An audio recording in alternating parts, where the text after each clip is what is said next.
નમસ્કાર દર્શક મિત્રો, ન્યૂઝ 9 ગુજરાતી સાથે હું પાયલ બામણિયા। તો જોઈએ આજના સમાચારમાં। રાધનપુર તાલુકાના મોટી પીપળી આશ્રમ શાળા ખાતે કોંગ્રેસની રાધનપુર વિધાનસભાની ચિંતન શિબિર યોજાઈ। મોટી સંખ્યામાં કોંગ્રેસના કાર્યકર્તા ઉપસ્થિત રહ્યા।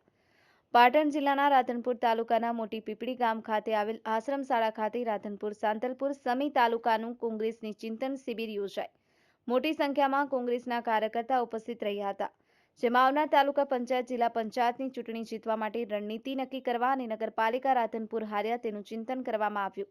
સાથે સાથે રાધનપુર સાંતલપુર સમી વિસ્તારના કેટલાક પ્રાણ પ્રશ્નો સામે અવાજ ઉઠાવી લોકોની સમસ્યાઓ ભાગીદાર બનવા લોકોને મદદ કરવા માટે આહવાન કરવામાં આવ્યું। અલગ અલગ કાર્યકર્તાઓ દ્વારા આ પ્રસંગે ત્રણેય તાલુકામાંથી મોટી સંખ્યામાં કોંગ્રેસના કાર્યકર્તાઓ ઉપસ્થિત રહ્યા હતા, પરંતુ રાધનપુર તાલુકા કોંગ્રેસ પ્રમુખ કરસનજી ઠાકોર અને સમી તાલુકા કોંગ્રેસ પ્રમુખ પસાભાઈ નાડોદા અને સાંતલપુર તાલુકા કોંગ્રેસ પ્રમુખ જાહેદ ખાન ઉપસ્થિત રહ્યા નહીં। આ પ્રસંગે મોટી સંખ્યામાં અન્ય હોદ્દેદારો ઉપસ્થિત રહ્યા હતા, જેમાં સાંતલપુર તાલુકામાંથી બાબુભાઈ આહિર કાર્યકારી પ્રમુખ અને ભચાભાઈ આહિર અને સાંતલપુર તાલુકા પંચાયતના પ્રમુખ કંકુબેન પરમાર અને જિલ્લા પંચાયત સદસ્ય જગદીશભાઈ રાઠોડ અને હરદાસભાઈ આહિર અને રમેશભાઈ રબારી, જયાબેન સોની, નગરપાલિકા નગર સેવક અને ઉસ્માનભાઈ વોરા અને ડોક્ટર વિષ્ણુદાસ ઝુલા અને કાનજીભાઈ પરમાર, સવિતાબેન શ્રીમાળી, શંકરભાઈ મોતીજી ઠાકોર, જયંતિભાઈ ઠક્કર, હરિભાઈ નાડોદાર, રમેશભાઈ કોપતા, અકરમ ખાન, રાધનપુર શહેર મહિલા મોરચો અને અણતુભા જાડેજા અને રામસંગજી ઠાકોર, પૂર્વ પ્રમુખ સમી તાલુકા કોંગ્રેસ જીવણભાઈ આહિર સરપંચ બકુત્રા અને જીવણભાઈ આહિર સરપંચ દાત્રાણા અને ગોવિંદભાઈ આહિર સરપંચ પાટણકા અને અણતુભા જાડેજા, પૂર્વ ઉપપ્રમુખ તાલુકા પંચાયત સાંતલપુર, અન્ય મહાનુભાવોની ઉપસ્થિતિમાં રાધનપુર તાલુકાના મોટી પીપળી ગામ ખાતે આશ્રમ શાળામાં મોટી સંખ્યામાં ત્રણેય તાલુકાના કોંગ્રેસના જવાબદાર કાર્યકર્તાઓ અને રાધનપુર શહેરના કાર્યકર્તાઓની ઉપસ્થિતિની અંદર ચિંતન શિબિર યોજાઈ હતી। ભરત સથવારા, ન્યૂઝ 9 ગુજરાતી, પાટણ। ચિંતન શિબિર નક્કી કરેલ હતી 28 તારીખ। પ્રમુખ શ્રી હાજર નથી રહ્યા, રાહુલ ગાંધી આવતા હતા, એ મિટિંગમાં જવાથી હાજર નથી રહ્યા, પણ 23 તારીખે પ્રમુખ આવ્યા ત્યારે અમે એમને વાત કરી હતી। 28 તારીખે કોંગ્રેસના કાર્યકરોનું એક અમે મિટિંગ રાખી છે અને જમણવાર સાથે રાખી છે, એટલે કોંગ્રેસના કોઈ વિરુદ્ધની વાત છે નહીં અને આપ વધારજો।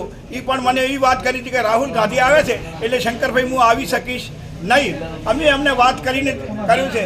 રહી તાલુકા પંચાયતના પ્રમુખોની વાત, અમે એમને મેસેજ મળ્યા છે બે પ્રમુખોને, 18 તાલુકાના પ્રમુખોને, પણ એ કયા કારણોસર નથી આવ્યા, એ કોઈના દબણથી ના આવ્યો, એ પણ માલિક જાણે, બાકી અમે કંઈ જાણતા નથી।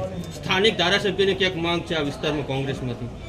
સ્થાનિક ધારાસભ્યની માંગ હોઈ શકે, કાર્યકરને ટિકિટ માગવાનો બધાને અધિકાર છે, પાર્ટી જેને ટિકિટ આલશે કોંગ્રેસ એની સાથે અમે વફાદારથી રહેશું। અમદાવાદથી કોઈ ઉમેદવાર આવશે તો તમે આ વખતે સ્વીકારશો? શું કરશો? અમદાવાદથી આવે કે દિલ્હીથી આવે, કોંગ્રેસનો પંજો લઈને આવશે અને અમે સ્વીકારશું। સભામાં એક ચિંતન શિબિરનું આયોજન કરવાની લોકોની માગણી હતી। આ લોકોનો અવાજ છે, કોંગ્રેસના કાર્યકર્તાનો અવાજ છે। ગામડે ગામડેથી લોકો એમને ઉમટ્યા છે। ટૂંકી નોટિસમાં રાધનપુરની અંદર કોંગ્રેસના સંગઠનને મજબૂત કરવા માટે આ આગેવાનોએ બીડું ઝડપ્યું હતું। કાનજીભાઈ હોય, શંકરભાઈ હોય, પઠાણ સાહેબ હોય, તમામે તમામ કોંગ્રેસના આગેવાનોએ નક્કી કર્યું ટૂંકા જ સમયની અંદર કે આપણે ચિંતન શિબિરનું આયોજન કરીએ, કોંગ્રેસને મજબૂત બનાવીએ, રાહુલ ગાંધીના હાથ મજબૂત બનાવીએ, અમિત ચાવડાને સાથ આપીએ અને ગુજરાતની અંદર 27ની અંદર જે રાહુલ ગાંધીનું સપનું છે એને પૂરું કરવા માટે, કોંગ્રેસની લીટી લાંબી કરવા માટેનું આયોજન છે। અને કોંગ્રેસના દરેક શ્રેષ્ઠ કાર્યકરોએ આ સંકલ્પ કર્યો છે કે 2027ની ચૂંટણીની અંદર ખોડ વિધાનસભાની અંદર અમે ખંભે ખંભો મિલાવી અને અમે કોંગ્રેસના ઉમેદવારને વિજય બનાવશું। એ વાત લઈને અમે આજે આ શિબિરનું સંચાલન કર્યું। પાર્ટીની આ કાર્યકરોની મિટિંગ છે, આ કોઈ હોદ્દાની વહેંચણી કરવા કે કોઈ હોદ્દા આપવાની મિટિંગ નથી।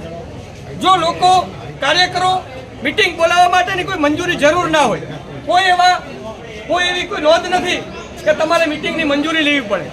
મંજૂરી ક્યારે લેવી પડે કે તમે કોંગ્રેસ વિરુદ્ધની વાત કરતા હો કે ભાઈ કોંગ્રેસ વિરુદ્ધનું કાંઈ કામ કરવા જતા હોય।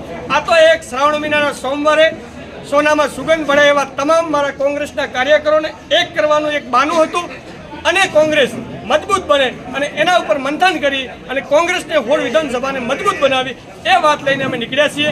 કોંગ્રેસના કોઈ ભાગ નથી, કોઈ કોંગ્રેસની અંદર કોઈ બીજા મનભેદ પણ નથી અને કોંગ્રેસની લીટી લાંબી કરશું એ વાત લઈને આગળ વધ્યા છીએ. કોંગ્રેસના રાધનપુર વિધાનસભાના નાનામાં નાનો કાર્યકર જે અત્યારે ઘરે બેઠો છે એ કાર્યકરને એક જ મેસેજ અને ફોનથી અમે એમને આમંત્રણ આપ્યું હતું કે આવો સૌ સાથે મળી અને કોંગ્રેસને બેઠું કરવા માંગીએ છીએ.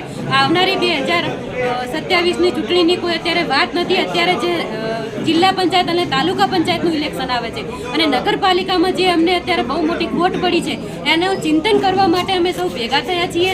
આવનારા સમયની અંદર કોંગ્રેસને કઈ રીતે બેઠી કરવી અને ગામડે જે પણ કંઈ અત્યારે પ્રશ્નો બહુ બધા ચાલી રહ્યા છે આપ જોઈ શકો છો. તાજેતરનો સરપંચોનો મુદ્દો બહુ અત્યારે જોઈ શકો છો કે જેમનો ભેદભાવ કરવામાં આવી રહ્યો છે.